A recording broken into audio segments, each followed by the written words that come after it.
कोरियाको बुसान भन्ने सहरमा छु। नेपालको पोखरा भने जस्तो कोरियाको बुसान र नेपालको लेक साइड भने जस्तो कोरियाको बुसानको ह्योन्डे बिच भनेको यहीँ हो।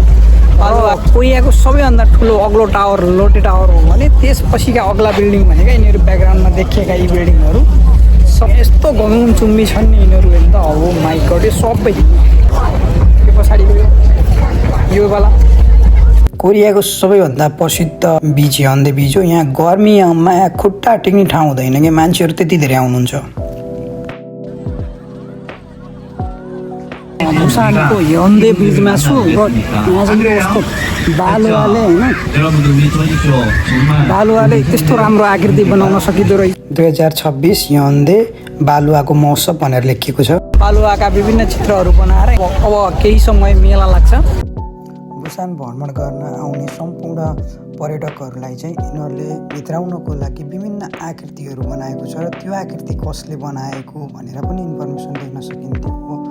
कोरियाको दुःख सुख र यिनीहरूलाई समृद्धि गर्नको लागि कुन कुन क्षेत्रले होइन मौलिकताहरू पनि झल्काइएको छ।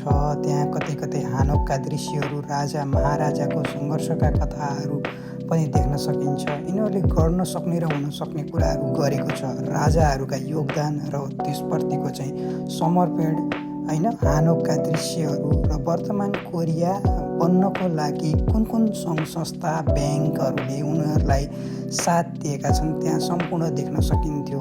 विगतको कोरिया र अहिले वर्तमान कोरिया, आधुनिक कोरिया पनि त्यहाँ देख्न सकिन्थ्यो। बालुवामा चाहिँ लिटरली सिमेन्ट नहाली त्यो आकृति दिँदैन, तर यिनीहरूले के हाले, केमिकल हाले अथवा के कसरी गरे होइन, यति राम्रो सुन्दर आकृतिहरू बनाएको देख्न पाइयो कि यो चाहिँ सुन्नमा आयो कि यो पानी पर्यो भने पनि यो आकृतिहरूले बिग्रिने छैन।